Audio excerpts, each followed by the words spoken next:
Shalom alaikum Beshem Hamasyah. Baru-baru ini media sosial dihebohkan oleh ceramah dari Profesor Moshe Sharon dari Hebrew University yang terkenal itu, yang ditayangkan oleh Arutz Sheva TV di Yerusalem, yang kemudian dibahas, diunggah, diberi subtitle bahasa Malaysia, bahasa Indonesia, yang intinya bahwa sang profesor mengatakan bahwa mulai dari penciptaan dunia, dari zaman Adam dan Hawa sampai zaman kita, hanya ada satu agama, yaitu agama Islam. Spontan maka ceramah ini dijadikan semacam legitimasi bahwa satu-satunya agama yang diridhoi Tuhan itu hanya agama Islam, seperti yang diakui oleh Profesor Yahudi ini. Padahal sebenarnya saudara-saudara, yang dimaksudkan oleh Profesor Moshe Sharon itu adalah dia coba mengajak pada pembacanya, tentu adalah orang Yahudi, untuk memahami bagaimana Islam melegitimasi penaklukan dalam sepanjang sejarah terhadap wilayah di Timur Tengah dan di wilayah lain dengan argumentasi teologis. Artinya, dari islamisasi sejarah menjadi legitimasi bagi islamisasi geografi atau islamisasi wilayah. Untuk lebih jelasnya, mari kita saksikan secara utuh ceramah dari Profesor Moshe Sharon berikut ini. There is a question, is the attitude of Islam to history. And in fact, what we find, the basic attitude is that all history is in fact an Islamic history. That means that all the major figures of history basically are Muslims. From Adam down to our own time. So if the Jews or the Christians are demanding something and basing it on the fact that there was a king called Solomon, or a king called David, or a prophet called Moses, or Jesus, then of course what they are doing, they're saying something which is not true, or in fact they don't know that all these figures were basically Muslim figures. They were, in fact, since the creation of the world there is only one religion, and this is the religion of Islam. So if anybody says, look, there is a place which is connected with Solomon, and that's the place where the Temple of Solomon stood, a true Muslim would tell you, yes, absolutely right, but don't forget that Solomon was a Muslim, and David was a Muslim, and Abraham was a Muslim, and Isaac was a Muslim, and Jesus was a Muslim. And this is what I mean by the Islamization of history. And you can understand that through Islamization of history, you've got Islamization of geography. Anywhere which was connected with these people, or with these prophets, which were all Muslims, becomes a Muslim territory. And therefore, when Islam was not in that area before Muhammad came to it, but it should have been there. In that area, I mean in the Middle East or other parts outside the Middle East, which are now Muslim parts. Any place like this had to be freed, not to be conquered, had to be liberated. So Islam appeared in history in the time of Muhammad, or reappeared in history from their point of view, reappeared in history as a liberator. And therefore there is no Islamic occupation. If somebody occupied anything, it would be always somebody else, not the Muslims. So there is no Islamic occupation, there is only Islamic liberation. Jadi jelas sekali saudara-saudara, bahwa yang dimaksudkan oleh Profesor Sharon itu sesungguhnya beliau sedang menjelaskan pandangan teologis Islam tentang agama dari perspektif Al-Quran, dari perspektif Islam sendiri, bahwa semua nabi-nabi itu dianggap Islam. Mulai dari zaman Adam sampai Abraham, Ishak, Yakub, Musa, Yesus, semuanya adalah Islam. Nah, dengan islamisasi tokoh-tokoh ini, termasuk sejarah dari para tokoh itu, maka kalau Islam menaklukkan suatu wilayah dan pemilik wilayah itu katakanlah misalnya Yahudi yang berasal dari Musa, bahwa ini adalah wilayah kami, orang Israel. Bukankah masjid ini didirikan oleh Nabi Daud? Dan Nabi Daud adalah nabinya umat Islam. Bukankah Baitul Maqdis ini didirikan oleh Raja Sulaiman atau Raja Salomo? Dan Raja Salomo adalah seorang Muslim. Maka dari islamisasi sejarah ini dibenarkan, dilegitimasi islamisasi wilayah. Dan itu yang terjadi dalam sepanjang sejarah Islam. Tatkala Nabi Muhammad dengan 10.000 pasukannya menduduki kota Mekah tanpa perlawanan, maka peristiwa itu disebut Fatku Makkah, pembukaan Mekah, pembebasan Mekah. Begitu juga ada seorang penulis Muslim, sejarawan Muslim yang hidup pada masa dinasti Abbasiyah, namanya adalah Yahya Al-Baladuri. Yahya Al-Baladuri itu menulis buku yang berjudul Futuh Al-Buldan, yaitu pembukaan bangsa-bangsa, pembukaan wilayah-wilayah negara lain. Itu disebut sebagai pembebasan. Maka tidak ada penjajahan Islam, yang ada adalah pembebasan Islam. Begitu kira-kira inti dari ceramah Profesor Sarun.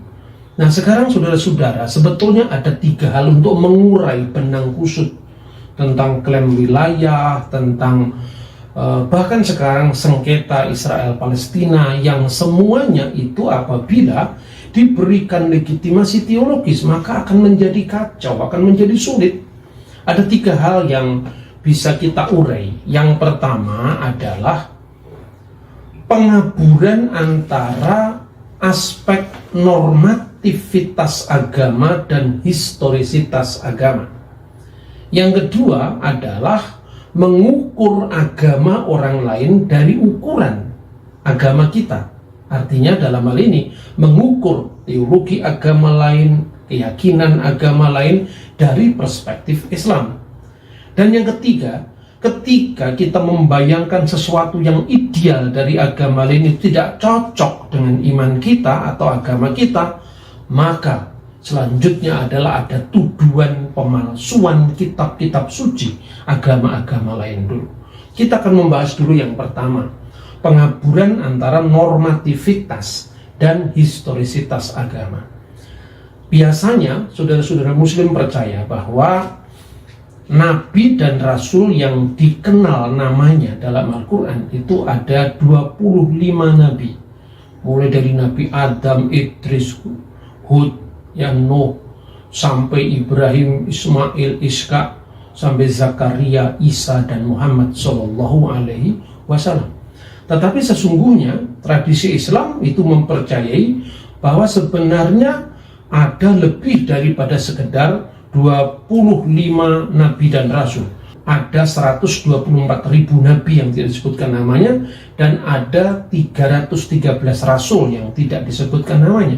Dengan demikian, apabila di Al-Quran tidak ada nama Nabi Yesaya, Nabi Yeremia, Nabi Daniel, maka itu Nabi Islam juga.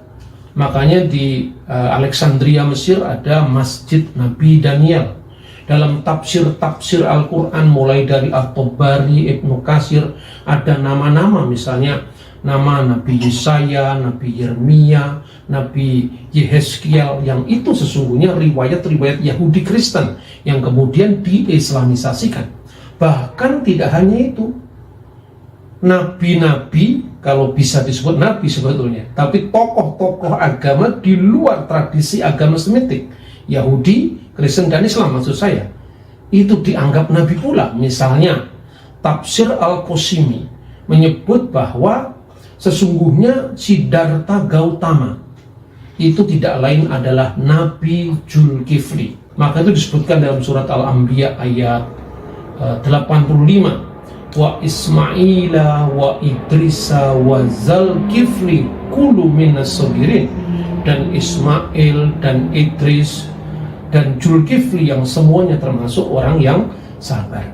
Nah, kemudian dalam konteks seperti ini saya kira tidak cukup kita hanya mendasarkan pada tafsir agama kita, baik yang Islam dengan tafsir Al-Quran, yang Kristen dengan tafsir Injil, tidak bisa. Karena apa? Wahyu itu berlaku bagi yang mempercayai, dan tidak bisa kita jadikan ukuran untuk sejarah dunia yang jelas menganut agama yang berbeda dengan kita. Misalnya, tatkala seorang mengidentifikasi Ibrahim itu seorang muslim, tidak cukup kita hanya membaca ayat Al-Quran. Misalnya di dalam surat Al-Baqarah ayat 131, dan berfirmanlah kepadanya Tuhannya, aslim, Islamlah, taatlah. Qala, kata Ibrahim, aslamtu lirabbil alamin, saya telah Islam, saya telah berislam, saya telah berserah diri kepada Tuhan seluruh sekalian alam. Apakah ini bukti bahwa Ibrahim adalah seorang muslim? Nanti dulu. Bahwa Ibrahim seorang yang taat kepada Tuhan, sebagaimana banyak tokoh-tokoh agama memberikan keteladanan, ketaatan, itu ya, itu betul. Tetapi bukan berarti kalau ada orang yang taat sejalan dengan istilah Arab aslam, ya, yuslimu, Islaman, tidak berarti agamanya Islam. Tidak cukup hanya studi bahasa, apalagi itu dikaitkan dengan kitab agama tertentu. Sebab misalnya begini ya, di Jawa Tengah itu ada seorang tokoh aliran kepercayaan namanya Raden Ngabei Sukino Hartono. Kira-kira tahun 1930-an mendirikan paguyuban aliran kepercayaan namanya Paguyuban Sumarah. What is the meaning of Sumarah? Apakah arti Sumarah itu di dalam bahasa Jawa? Sumarah itu artinya submission to will of God, berserah diri kepada kehendak Tuhan. Ya persis sama dengan kata Islam, kata aslam, yang kemudian orang yang taat namanya muslimin, muslimat, agama yang mengajarkan ketundukan, ketaatan kepada Allah Subhanahu wa ta'ala disebut al-Islam. Tapi masalahnya, kalau Ibrahim taat, Ibrahim disebut secara par excellence agamanya Islam. Berarti Ibrahim yang taat di dalam bahasa Jawa, Ibrahim sumarah mengkersaning Gusti Allah. Dia taat kepada kehendak dari Tuhan. Kalau Yesus taat, berarti Yesus sumarah mengkersaning Gusti Allah. Tidak berarti hidupnya Yesus di abad pertama menganut paguyuban sumarah 1930-an. Tidak berarti Abraham yang hidup kira-kira tahun 1900 sebelum Masehi menganut paguyuban kepercayaan sumarah dari Jawa Tengah. Nah ini kabur antara normativitas dan historisitas agama. Nah sekarang begini saudara-saudara, sangat mudah kita ini melakukan cross check tentang tokoh-tokoh sejarah. Bukankah banyak prasasti-prasasti yang ditemukan pada zaman Abraham, bahkan sebelum zaman Abraham? Misalnya prasasti Urnamu, prasasti Nusi, itu kira-kira sejaman dengan Abraham tahun 1900 sebelum Masehi. Undang-undang Lipit Ishtar atau Lipit Ishtar Code, Undang-undang Hammurabi, itu kira-kira setelah zaman Ibrahim, sebelum zamannya Nabi Musa. Tinggal mudah, di sana ada pemujaan Dewa Marduk, pemujaan Dewa Marduk oleh Raja Hammurabi. Jadi ada agama yang menyembah Marduk.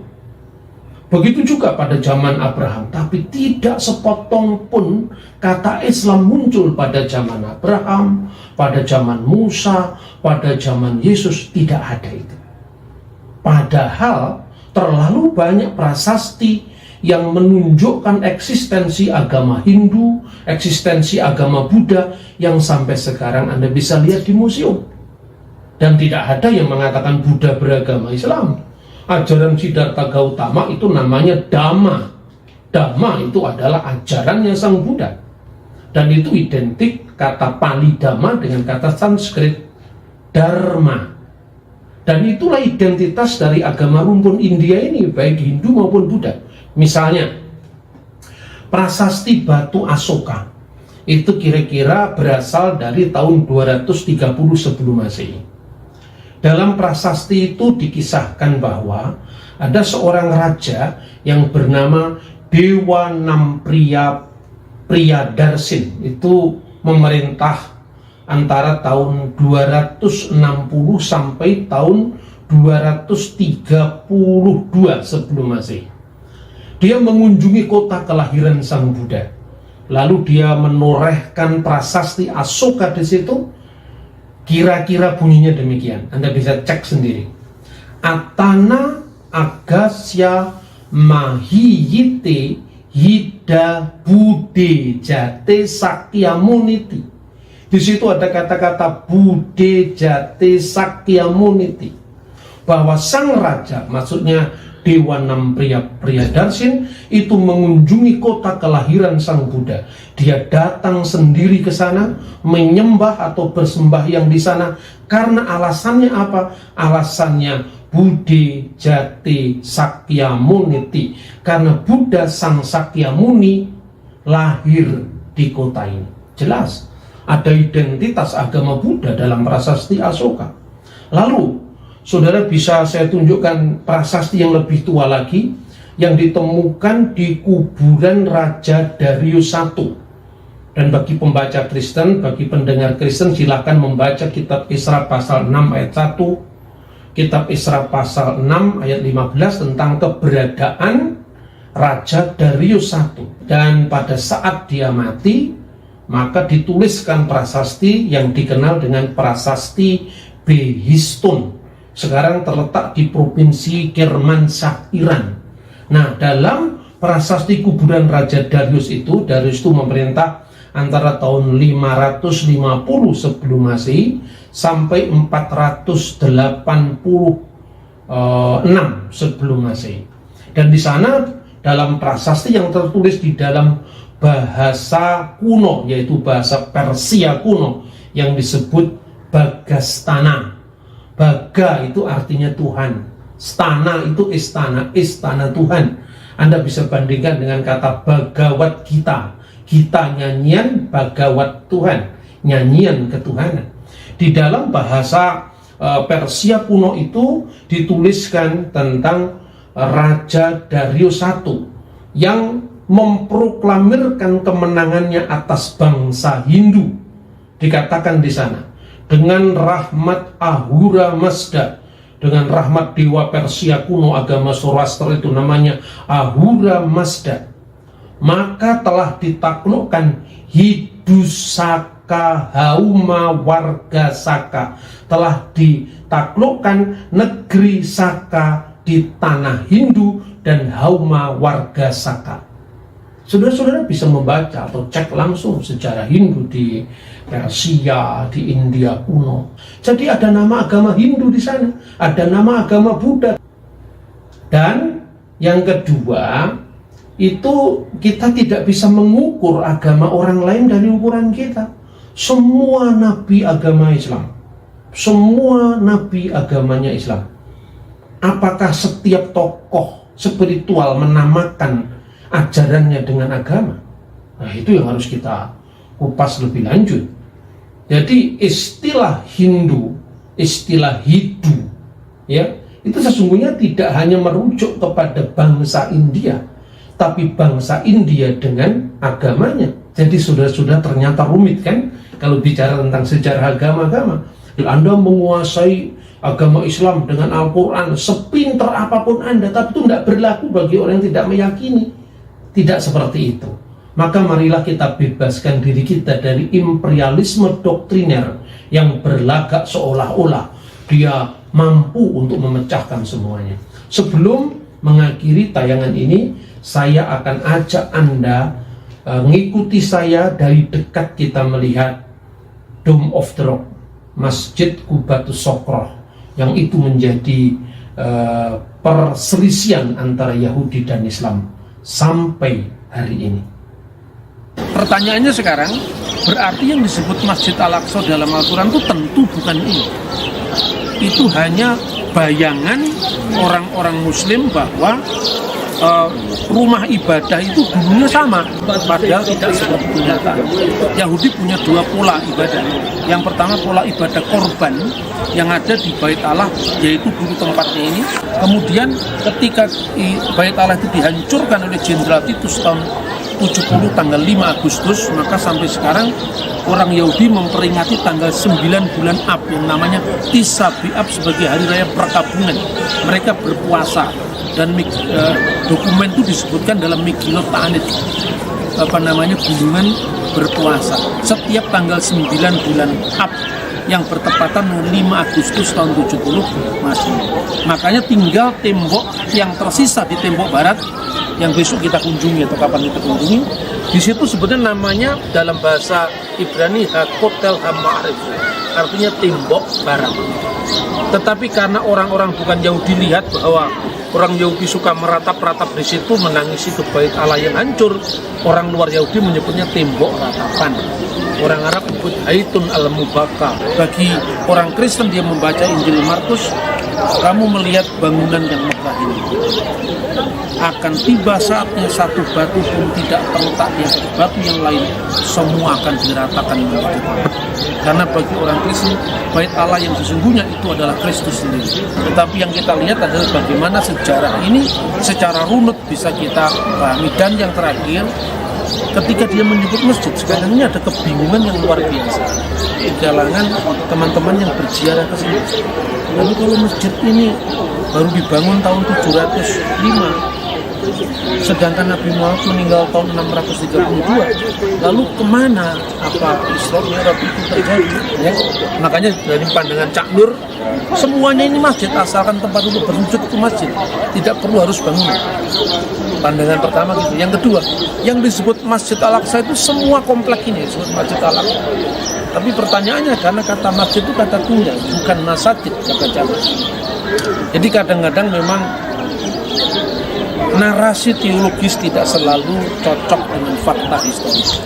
Karena kita dari awal tidak pernah mengklaim sesuatu secara bombastis ya. Misalnya ada geser-geser sedikit tentang letaknya gereja Sabda Bahagia, itu tidak ada masalah. Karena ternyata apa? Ya memang waktu zamannya Antonio Berlucci belum ada penggalian arkeologis yang lebih mendalam lagi.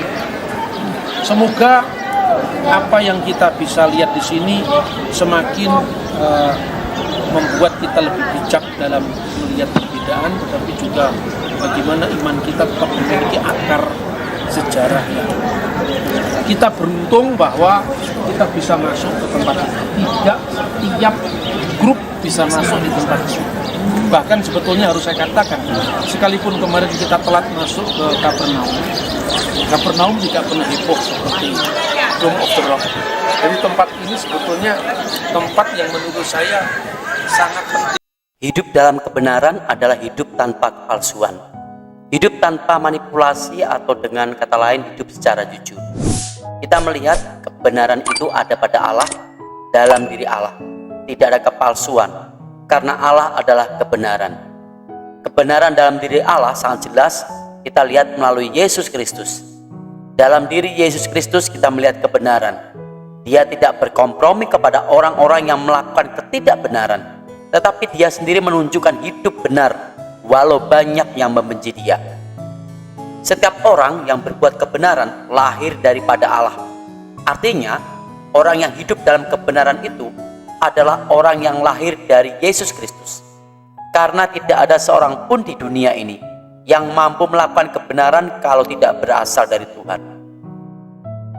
Kebenaran adalah milik Tuhan, maka setiap orang yang melakukan kebenaran itu adalah berasal dari Tuhan. Untuk itu, janganlah malu dan takut melakukan kebenaran, walaupun kita tidak disenangi atau dibenci. Sebagai orang yang percaya, mari hidup dalam kebenaran. Karena hidup kita bukan untuk dunia ini, tetapi untuk Tuhan. Seperti yang tertulis di dalam 1 Yohanes pasal yang kedua, ayat yang ke-29, demikian firman Tuhan, jikalau kamu tahu bahwa Ia adalah benar, kamu harus tahu juga bahwa setiap orang yang berbuat kebenaran lahir daripadanya. Tuhan Yesus memberkati.